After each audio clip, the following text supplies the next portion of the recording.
Students, तो आज की वीडियो में हम शुरू करने वाले हैं रीशेपिंग इंडियाज़ पॉलिटिकल मैप के एमसीक्यू क्वेश्चंस की प्रैक्टिस।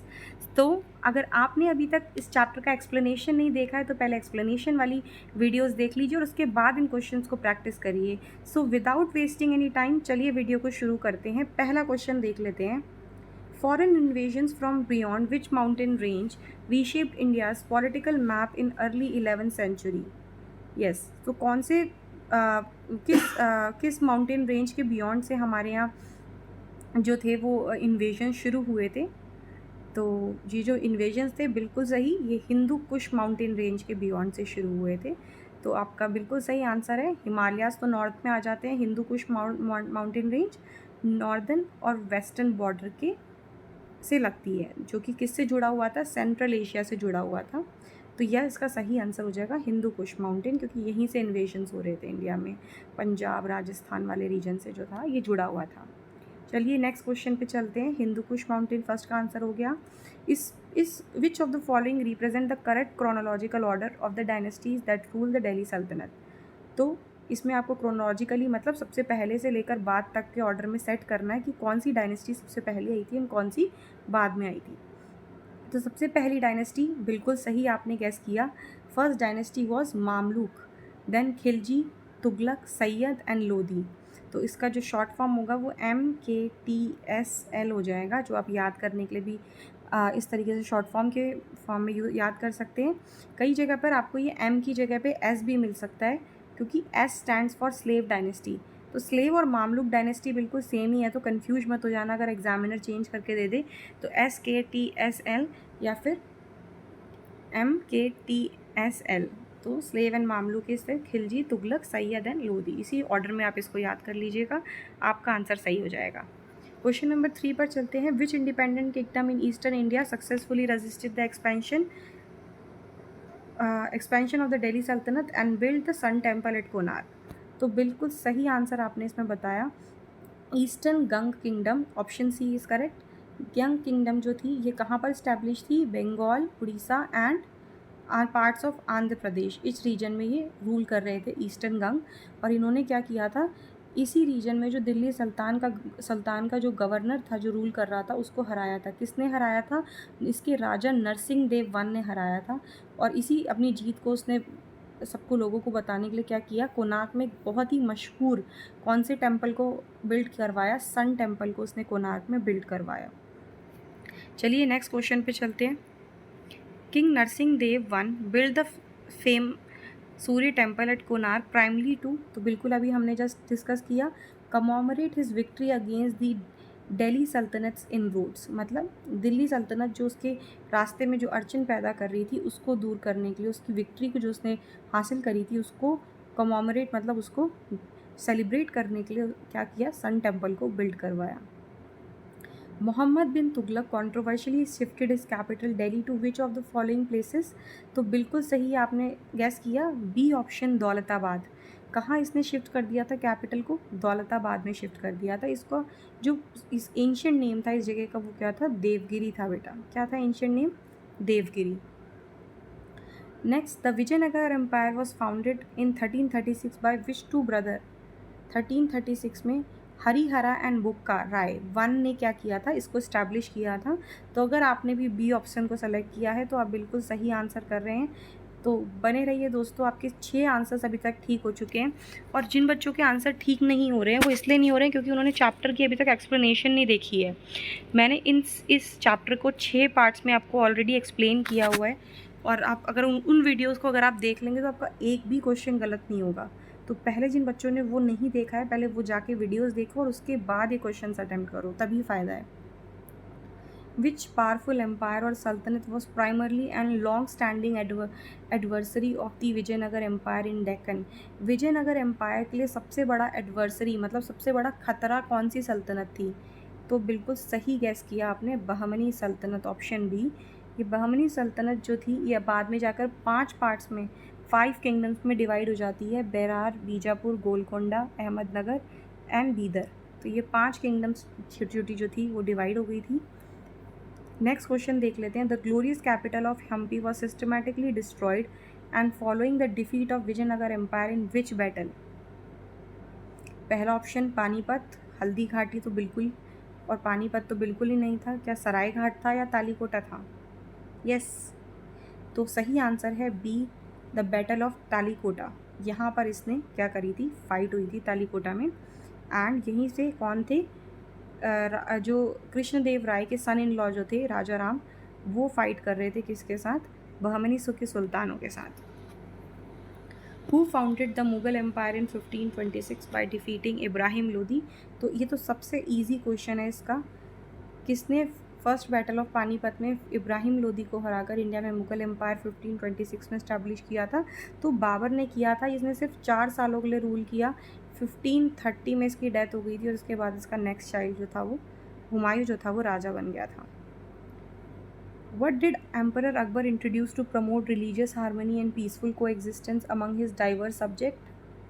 तो इसका आंसर तो बेटा ऑप्शन सी ही हो सकता है, द पॉलिसी ऑफ सुलह कुल, पीस अमंग ऑल। इसने सुलह की बात करी, सारे रिलीजन्स में पीस की बात करी, तो सुलह कुल इज़ द करेक्ट आंसर। आगे हम इसी वीडियो में क्या कहते हैं, मैं 5 आप लोगों के साथ इसके एजर्शन रीज़न क्वेश्चंस भी करवाने वाली हूँ आपको, तो प्लीज़ वीडियो में लास्ट तक बने रहिएगा। ये एजर्शन रीज़न क्वेश्चन बहुत इंपॉर्टेंट है, इनको मिस मत करना। द अहोम्स ऑफ असम, अब ये सबसे इंपॉर्टेंट टॉपिक आ गया इस चैप्टर का question. Ahom using the brilliant riverine, मतलब रिवराइन मतलब नदी, रिवराइन एंड गुरिल्ला टैक्टिस, मतलब इन्होंने रिवर से भी और गुरिल्ला टैक्टिस से भी क्या किया था, ब्रिलियंट मिलिट्री टेक्निक डिवाइस करी थी। And they decisively defeated Mughal forces. Decisively मतलब इनकी लास्ट तक जीत हुई और मुगल कभी इनको हरा ही नहीं पाए। तो इस इन 1671 एट विच बैटल? तो तालीकोटा नहीं है, प्लासी नहीं है, एंड हल्दी घाटी नहीं है, क्योंकि ये हम पहले ही एलिमिनेट करेंगे। तो क्या बचा, बैटल ऑफ सराय घाट, बिल्कुल सही। सराय घाट में जो थी एक नदी के किनारे इन लोगों ने क्या करी थी, लड़ाई करी थी। कौन सी नदी थी वो, अगर मैं आपको एक बार रिवाइज करवा दूँ यहीं पर, तो वो ब्रह्मपुत्रा रिवर थी जिस पर इन्होंने फाइट करी थी, Brahmaputra river. Who led the Ahom forces at the legendary military commander during the conflicts with Mughal in 1671? बिल्कुल सही, तो आंसर है इसका लचित बोरफुकान। इसने क्या किया था, लीड किया था अहोम फोर्सेस को अगेंस्ट मुगल्स इन 1671।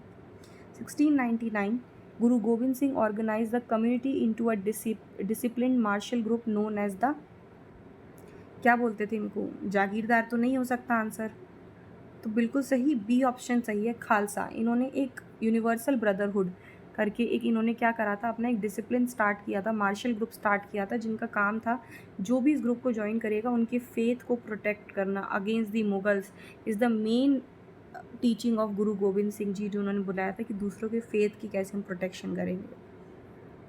तो बताना मुझे दोस्तों कमेंट करके ज़रूर कि आपके टोटल जब हम लास्ट 20 क्वेश्चंस तक कर लेंगे तो आपके कितने क्वेश्चन सही हुए। ज़रूर मुझे कमेंट करके बताना आपके कितना स्कोर आया। तो अपना स्कोर ज़रा लिखते जाइए और मेरे को कमेंट में ज़रूर बताना कि आप क्या 20 में से 20 स्कोर कर पाए। What administrative land grant system did the Delhi Sultanate rely heavily upon the maintain control and pay their military nobles?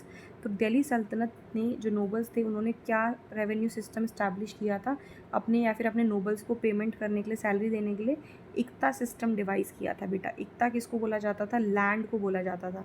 तो लैंड ग्रांट के फॉर्म में क्या देते थे, सैलरी देते थे लैंड के फॉर्म में।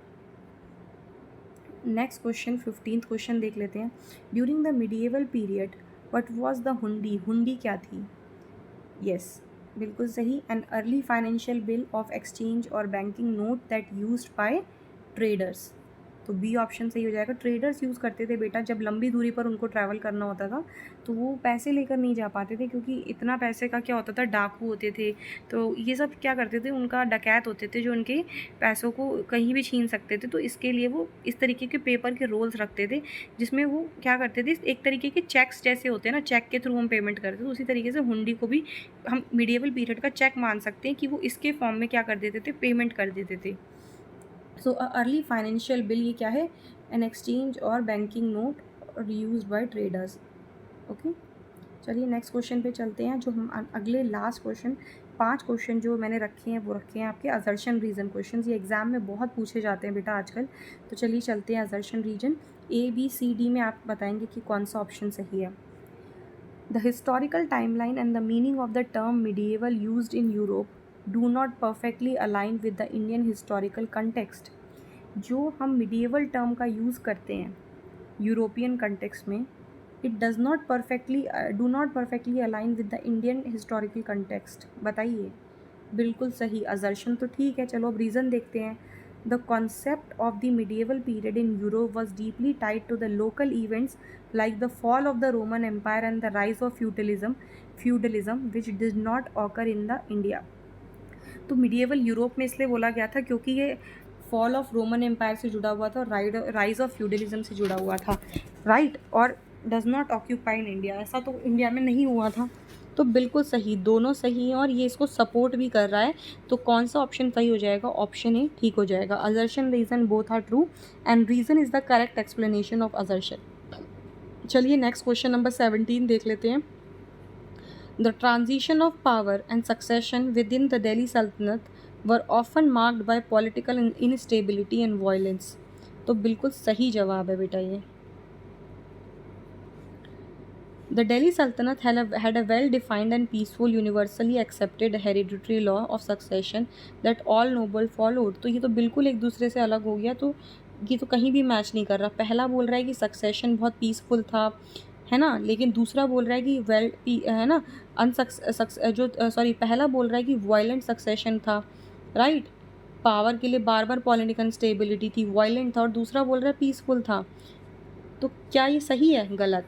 तो इसका आंसर हो जाएगा आपका assertion is true and reason is false. तो देख लेते हैं, सी ऑप्शन आपका इसका सही हो जाएगा। कौन सा ऑप्शन सही हो जाएगा? सी। चलिए नेक्स्ट क्वेश्चन पे चलते हैं। Question number 18। Vijayanagara empire and the Ahom kingdom manage to resist external conquest for a significantly longer time than many other regional states।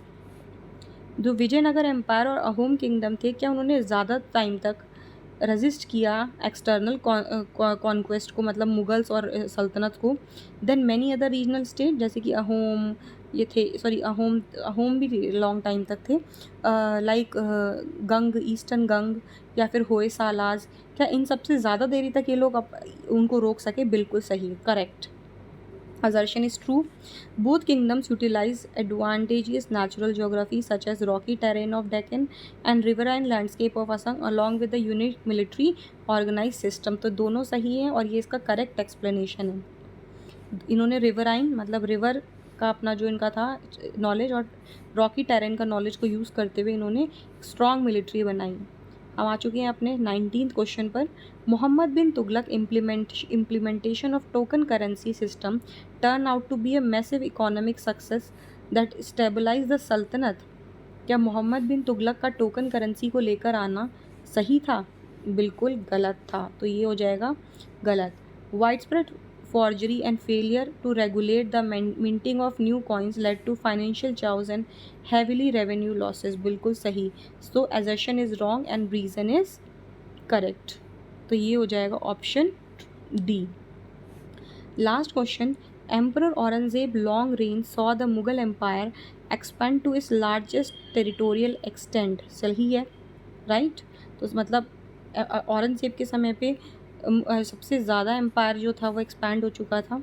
Aurangzeb followed Akbar's exact diplomatic policy of Sulahkul and completely abolish pilgrimage taxes favour with regional Hindu chieftains। wrong। So assertion is true and reason is false।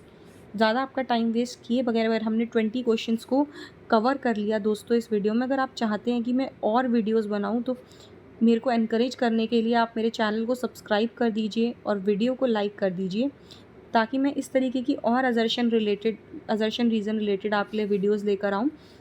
और मैं अगर आप इस target करते हैं इस video पे 50 likes के लिए, अगर 50 लाइक्स आ जाते हो तो मैं और सिर्फ 20 मार्क्स के असर्शन रीजंस की आप लोगों को प्रैक्टिस करवाऊँगी। And so that's it students, आज के लिए चैनल को सब्सक्राइब कर देना, वीडियो को लाइक कर देना।